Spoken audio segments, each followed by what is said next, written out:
estimado Nelson. Claro, podríamos hacer incluso el símil precisamente al presidente para que se los ponga o los busque, si los dejó en algún lado, porque el tema es preocupante. Usted decía voluntad política, Roberto, entonces esta separación que hace el presidente queriendo dar un paso adelante del Ministerio de Gobierno y el Ministerio del Interior no fue suficiente. No fue suficiente, Nelson. ¿Por qué? Primero, porque esto tiene una articulación. No es que, a ver, perfecto, nos equivocamos en dividir o más bien en suprimir el Ministerio de Justicia y entregarle al Ministerio de Gobierno todas esas competencias. Ahora vamos a regresar, hemos dividido nuevamente el Ministerio de Gobierno y Ministerio del Interior. ¿Y qué pasa con el presupuesto? ¿Y qué pasa con los otros entes que articulan el tema de seguridad? ¿Qué pasa con Fuerzas Armadas, estimado Nelson? ¿Quién dirige la política en el tema de seguridad de las Fuerzas Armadas? ¿Acaso no es el Ejecutivo? ¿Acaso no es él el comandante en jefe de las Fuerzas Armadas? ¿Acaso no deben mejorar todo el esfuerzo y todo el despliegue que está haciendo las Fuerzas Armadas para mejorar el tema de seguridad? ¿Acaso no debe haber una orientación en eso? ¿Acaso tenemos un conflicto inminente con Perú o con Colombia desde el punto de vista fronterizo? O sea, todavía no, pues, o sea, ¿a dónde debe apuntar, estimado Nelson, claro, las Fuerzas Armadas? A la seguridad ciudadana. Ese sería su principal objetivo, sin dejar de lado las otras tareas que se le han encomendado. Eso depende de los gobiernos autónomos centralizados. Eso depende de la Asamblea, Nelson. Eso depende del Ejecutivo, Nelson. Por eso, el echarle la culpa, perdón, Nelson, estoy un poco agripado. No, tranquilo, síganos. Por eso, el echarle la culpa a otros entes es simple y llanamente tratar de lavarse la cara. Vimos un informe a la Nación, estimado Nelson, que da vergüenza. Claro. Si usted revisa la estructura del informe a la Nación del señor presidente, en el último plano está seguridad. En el último plano, habló de todo y al último habló de seguridad. Y, oh sorpresa, obviamente siendo respetuosos con la vida de todos, estimado Nelson, solamente le preocupaba la muerte de un joven que fue asesinado en San Borondón. No lo digo yo, todos los ciudadanos, todo el país lo vio. ¿Acaso las muertes de niños en el 2021 y en el 2022 también no son importantes? ¿Acaso la muerte de otras personas no son importantes? Tienen un enfoque totalmente equivocado de decir, es que tenían antecedentes y ya con eso piensan que están resolviendo el asunto. Más allá, estimado Nelson, que hayan tenido antecedentes o no, son crímenes, claro, y esos crímenes hay que resolverlos.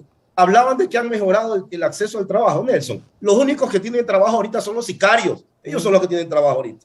Y eso ellos son los que tienen trabajo. Porque, como usted decía, Roberto, viene de la mano de una falta de política pública y de una ausencia del Estado, ¿no? Es básico, no hay que irnos no hay que ser demasiado erudito en saber que si un joven no tiene oportunidades, va a encontrar la oportunidad que se le ponga en el camino, y en este caso son las bandas que están ocupando el espacio del Estado que debería estar generando política pública. Fue un chance clasista el tema del comentario del señor Lasso cuando puntualizó el tema del jovencito. Pero, digámoslo, Roberto, que fue la preocupación. Ya digamos que solo le preocupó ese caso puntual, pero tampoco hace nada. Nelson, eso es lo preocupante. Mire, yo les he dicho, porque tengo algunos amigos en el gobierno, esto es parte de que uno tiene también cierta carrera política y conoce gente. Les he dicho que si a ellos les va bien en seguridad, al país le va bien en seguridad. El bien más preciado que tiene un ser humano, que tiene una sociedad, es la vida, con eso. Así es.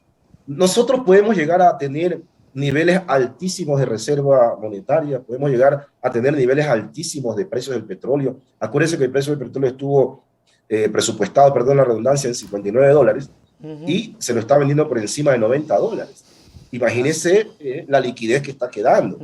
Imagínense también que la recaudación fiscal ha crecido notablemente. Roberto, un ratito ahí, o sea, no puede decir el presidente que el ecuatoriano no colabora, porque la recaudación está buena. Por supuesto, Nelson. Sí.